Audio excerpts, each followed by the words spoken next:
खुदा की कसम गलती से अगर ये जबान निकाल दी होती, बैरिस्टर असदुद्दीन ओवैसी साहब ने जो बात मुलायम सिंह ने कही थी पार्लियामेंट के अंदर, यही बात अगर असदुद्दीन ओवैसी साहब ने निकाल दी होती, खुदा की कसम पूरे भारत में ढोल पिट रहा होता। लेकिन अब मैं गुलामी नहीं करूंगा, मैं दरी नहीं बजाऊंगा।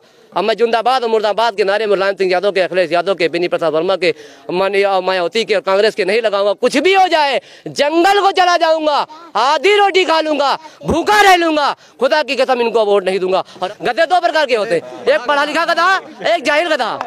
तो वो जो पढ़े लिखे गधे जो हैं, वो जो कहते हैं जवानी कुर्बान, वो पढ़े लिखे गधे हैं, उनकी अकल नहीं है। अबे कमीनो, अपने माँ बाप के बजाय उस जालिम के लिए तुम अपनी जवानी कुर्बान करो। जिस माँ बाप ने 5 साल की उम्र से लेकर जवानी से, बचपन से लेकर बुढ़ापे तक तुम्हारा सहारा बना, जिसने तुमको पैदा किया, पाल पोस के इतना बड़ा किया, उसके लिए तुम्हारी जवानी नहीं कुर्बान कर रहे हो। हाथ उठा कर कहता हूँ कि मेरा सवाल अखिलेश यादव से कि क्या गारंटी है कि जब उनकी सरकार बनेगी तो 3 तलाक बिल को विधानसभा में वापस लेंगे। पहला सवाल मेरा ये है।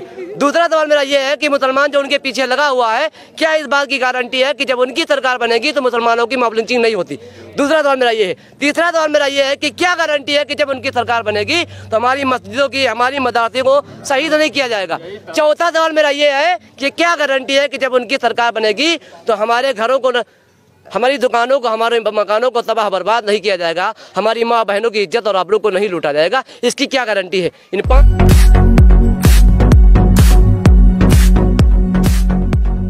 और भी लोग हैं। क्या नाम है आपका? अब्दुल हफीज। क्या लग रहा है 2022 में माहौल क्या है? माहौल तो सही है। किसका लग रहा है? भाई देखिए, अब हर आदमी अपने अपने को चुनता है, ठीक है नहीं?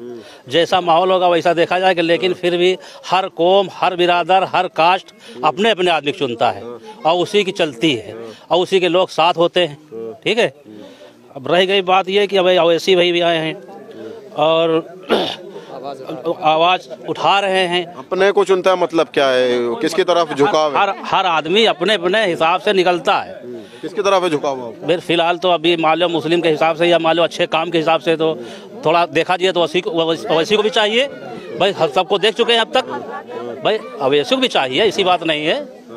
सारे लोगों को देख चुके हैं, मुस्लिम मसलिम सही, MIM, अरे तमाम लोग, इतनी पार्टियां आई, 40-45 साल की उम्र में देख रहे हैं, बहुत सी आई, लेकिन हर आदमी अपने को चुनता है। पतंग उड़ाएंगे इस बार लगता है? इंशाल्लाह उम्मीद है। साइकिल छोड़ दे, पतंग उड़ेगी। क्या लगता है पतंग उड़ेगी इस बार? इस बार सब पतंग उड़ेगी।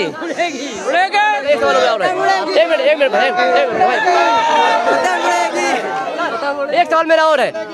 मैं बड़े इज्जत और आदर के साथ माननीय अखिलेश यादव जी से कहना चाहता हूँ, जैसे सब लोग ने कहा कि समाजवादी आ रही है, मेरा एक छोटे से रिक्वेस्ट है कि क्या जब उनकी सरकार बन जाएगी, इस बात की क्या गारंटी है कि जैसे विधानसभा में जब उनकी सरकार बन जाएगी तो जिस तरह से बीजेपी ने 3 तलाक बिल को लाकर कंफर्म कर दिया, तो क्या गारंटी है कि 3 तलाक बिल को जब अखिलेश यादव की सरकार बनेगी तो उस 3 तलाक बिल को कैंसिल कर देंगे? पहला सवाल मेरा ये है। मैं आपके जरिए अखिलेश यादव तो अपने मैसेज को पहचाना चाहता हूं। मेरा नाम मोहम्मद अहमद कुरैशी है। सर, नाम मोहम्मद अहमद कुरैशी, डिस्ट्रिक्ट बाराबंकी, विधानसभा 269।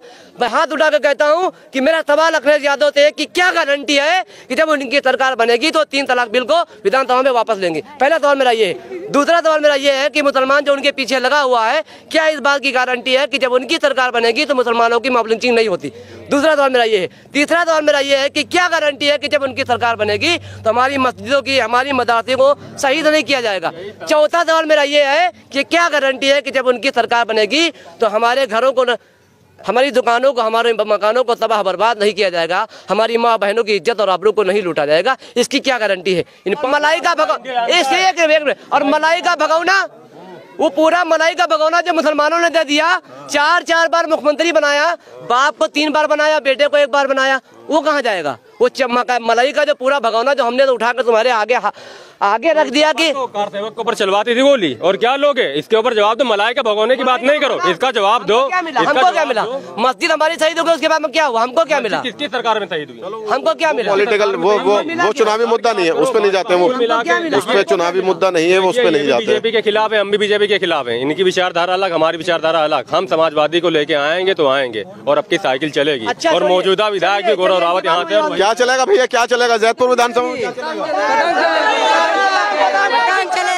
कौन बोल रहे हैं सब यहाँ पे समाजवादी, ये सब अभी जो है कहने बरसाती मेढक जो होते हैं वो निकलते हैं बारिश के टाइम पे, वही हाल है। जब 10 मार्च जब आएगा, 10 मार्च जब आएगा उसके बाद में आप आके बात करिएगा और इन सब लोग से बात करिएगा, ठीक है। अभी सब बोलने पतंग तो बोलने। बरसाती मेढक है। मेरा क्वेश्चन है आपसे, मेरा क्वेश्चन है आप किस पार्टी से? मैं तो किसी पार्टी से। आपको यहाँ किसी पार्टी ने बुलाया?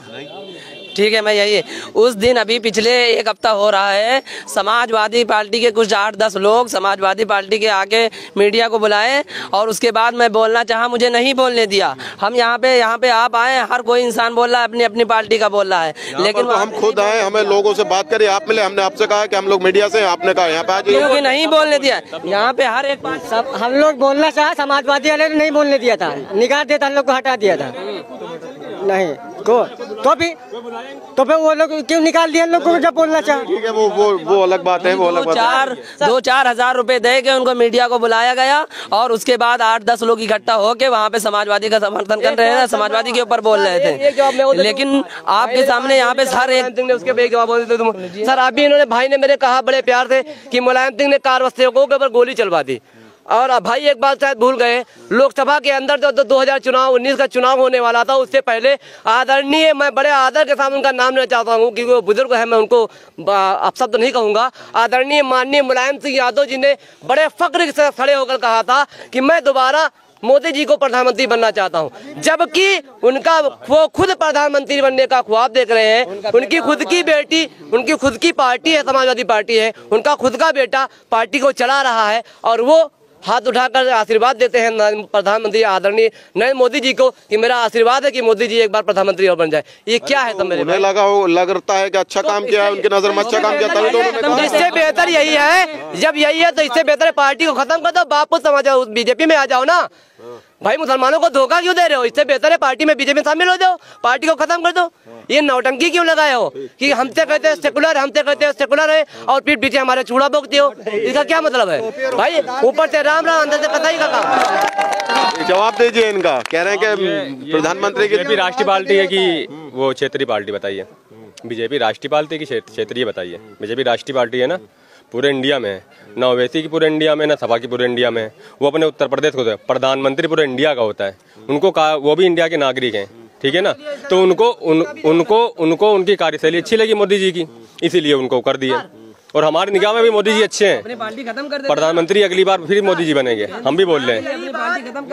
हम खुल के हम अभी समाजवादी को, एक मिनट, हम समाजवादी को सपोर्ट कर रहे हैं, हम समाजवादी को सपोर्ट कर रहे हैं अपने क्षेत्रीय, अपने उत्तर प्रदेश के लिए सिर्फ, लेकिन जो है पूरे इंडिया के लिए फिर से मोदी जी को प्रधानमंत्री बनते हुए देखना चाहते हैं।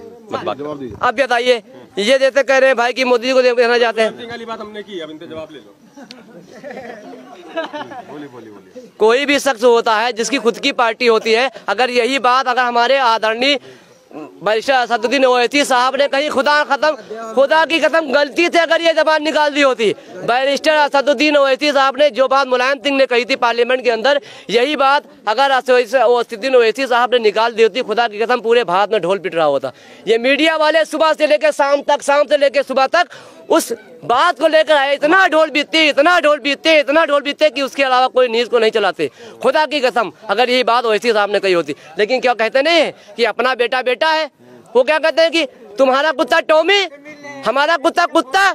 सुनिए, हमारा कुत्ता कुत्ता और मुलायम सिंह जी का कुत्ता जो टॉमी, उसको हम टॉमी कहे ना, अपने कुत्ते को कुत्ता कहे और इनके कुत्ते को टॉमी कहे। अब ये नहीं होगा मेरे भाई, हम दरी नहीं बिछाएंगे, खुदा की कसम दरी नहीं बिछाएंगे, हम आधी रोटी खाएंगे, ओवैसी को जिताएंगे, अब दरी पतंग उड़ाएंगे, बिल्कुल पतंग उड़ाएंगे, खुदा की कसम हम दरी नहीं बिछाएंगे। जवानी कुर्बान नहीं होगी, जवानी कुर्बान नहीं होगी, जवानी कुर्बान अपने माँ बाप के ऊपर करेंगे, किसी नेता के ऊपर जवानी कुर्बान जाहिलों वाली बातें। अब वो कांग्रेस नारे लगा तो आप ही लगाते थे, जवानी कुर्बान अखिलेश भैया तेरे नाम। जाहिल है वो, पढ़े लिखे गधे, एक गधा होता है, जाहिल गधा होता है, पढ़ा लिखा गधा होता है। गधे 2 प्रकार के होते हैं, एक पढ़ा लिखा गधा, एक जाहिल गधा। तो वो जो पढ़े लिखे गधे जो हैं, वो जो कहते हैं जवानी कुर्बान, वो पढ़े लिखे गधे हैं, उनकी अकल नहीं है। अबे कमीनो, अपने माँ बाप के बजाय उस जालिम के लिए तुम अपनी जवानी कुर्बान करो, जिस माँ बाप ने 5 साल की उम्र से लेकर जवानी से बचपन से लेकर बुढ़ापे तक तुम्हारा सहारा बना, जिसने तुमको पैदा किया, पाल पोस के इतना बड़ा किया, उसके लिए तुम्हारा जवानी नहीं कुर्बान कर रहे हो? उस जालिम के लिए तुम जवानी कुर्बान कर रहे हो, जिसकी सरकार में मुजफ्फरनगर में हमारी बार मार बहनों की इज्जत और आबरू को लूटा गया, तो उसके लिए अपनी जवानी कुर्बान कर रहे हो। जिस जजीवन बुलाया अखिलेश यादव ने आजम खां को देखने के लिए नहीं गया 14 महीने तक, कि आजम खां, जब मेरे नेता ने कहा कि मैं आजम खां से मिलना चाहता हूं, तो अखिलेश यादव उसकी बीवी से स्पेशल डॉक्टर लगवाया था मैदान पे हॉस्पिटल जी अखिलेश यादव ने। अरे मेरा भाई, तो कुछ तो करोगे ही, कुछ तो करोगे। वो तो खिलाफ, वो सब दिखलावा है। वो चाहते हैं कि आजम खां साहब जेल से बाहर ना आए, क्योंकि उन्हें लग रहा था कि दूसरा कोई अगर मुख्यमंत्री का दावेदार होगा मेरे बाद, तो ये आजम खां होंगे। इसलिए सोचा कि बापू ने मिलकर सोचा कि ऐसा करो कि गेम खेलकर जो है इनको आजम खां को अंदर करा दो। खुदा की कसम, अब हम दरी नहीं बिछाएंगे, कुछ भी हो जाए, आधी रोटी खाएंगे, जंगलों को चले जाएंगे, खुदा की कसम, लेकिन अब ताबेदारी नहीं करेंगे। ये मेरा ईमान है, खुदा की कसम खा के कहता हूँ कि जंगल को चला जाऊंगा। ज्यादा से ज्यादा क्या होगा? अखिलेश यादव की सरकार है कि मुझे गोली मरवा देगा, ये तो करते तो होगा, और क्या होगा भाई? मुझे जेल में डरवा देगा, और क्या होगा? यही होगा। लेकिन अब मैं गुलामी नहीं करूंगा, मैं दरी नहीं बिछाऊंगा। अब मैं जिंदाबाद और मुर्दाबाद के नारे मुलायम सिंह यादव के, अखिलेश यादव के, बेनी प्रसाद वर्मा के, मायावती के और कांग्रेस के नहीं लगाऊंगा। कुछ भी हो जाए, जंगल को चला जाऊंगा, आधी रोटी खा लूंगा, भूखा रह लूंगा, खुदा की कसम इनको वोट नहीं दूंगा। और अपनी आने वाली नस्लों से कहकर जाऊंगा कि कुछ भी जो हो जाए, सेकुलर के नाम पर इन जालिमों को वोट नहीं देना। भले तुम अपने घर से वोट डालने के नहीं जाना, लेकिन इन सपा बसपा कांग्रेसियों को, जालिमों को सेकुलर के नाम पर वोट नहीं डालना। इस बात के साथ मैं आपसे अलविदा लेता हूं। जिंदगी ने अगर वफा की तो 2022 के चुनाव के बाद आपसे फिर मुलाकात होगी। बहुत बहुत शुक्रिया। तो जैदपुर विधानसभा में थे, बाराबंकी की ये विधानसभा लगती है। यहाँ की जो जनता थी उसकी आपने राय देखी। आगे भी हमारे साथ बने रहिए और वीडियो आपको दिखाते रहेंगे जगह जगह जनता की क्या क्या राय है। शुक्रिया।